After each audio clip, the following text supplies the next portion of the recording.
Friends, ഞാൻ front ആപ്പിനെ കുറിച്ച് സംസാരിക്കാനാണ് വന്നത്. ഫ്രണ്ട് ആപ്പ് എല്ലാവർക്കും അറിയുന്ന ഒരു ആപ്പായിരിക്കും. എല്ലാവരും ഡൗൺലോഡ് ചെയ്തിട്ട് അറിയണം എന്നുള്ള ഒരു ആപ്പല്ല. ബട്ട് നമ്മൾ വീഡിയോസൊക്കെ കാണുമ്പോൾ ചില ഇൻഫ്ലുവൻസേഴ്സ് അത് പ്രൊമോട്ട് ചെയ്യുന്ന കാണാം. ഇൻഫ്ലുവൻസേഴ്സ് പ്രൊമോട്ട് ചെയ്തിട്ട് അത് പലരും അതിൽ ഡൗൺലോഡ് ചെയ്തിട്ടുണ്ട്.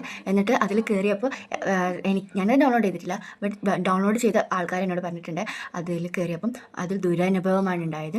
അതിൽ നല്ല ഫ്രണ്ട്സ് അല്ല ഉള്ളത്, അതിൽ മോശമായിട്ട് സംസാരിക്കുന്ന ആളുകളും അങ്ങനത്തെ ഫ്രണ്ട്സിനെയാണ് അതിൽ നിന്ന് കിട്ടുന്നത്. അപ്പോൾ ഈ പ്രൊമോട്ട് ചെയ്യുന്ന ആൾക്കാർ രണ്ടാളാണ് എനിക്ക് മെയിനായിട്ട് അറിയുന്നത്. ഒന്ന് തനി മലയാളിയും ഒന്ന് ജാസ്മിൻ ജാഫറും. അപ്പോൾ അതിൽ തന്നെ തനി മലയാളി ഒരു വീഡിയോ ഇട്ടത് കണ്ടിട്ടുണ്ടായിരുന്നു.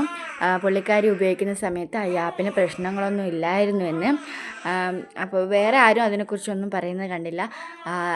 ആരും എന്ത് പറഞ്ഞാലും അവരെ ബാധിക്കുന്ന പ്രശ്നം അല്ല എന്ന രീതിയിലാണ് ബാക്കിയുള്ള ഇത് ആപ്പ് പ്രൊമോട്ട് ചെയ്തവർ ഒരു നിലപാട്.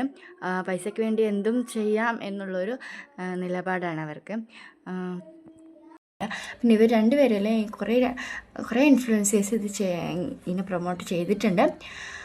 അപ്പം എല്ലാവരും ഞാൻ ഇവിടെ എടുത്ത് പറയുന്നില്ല, കുറച്ച് ആൾക്കാർ മാത്രമേ എടുത്ത് പറയുന്നുള്ളൂ.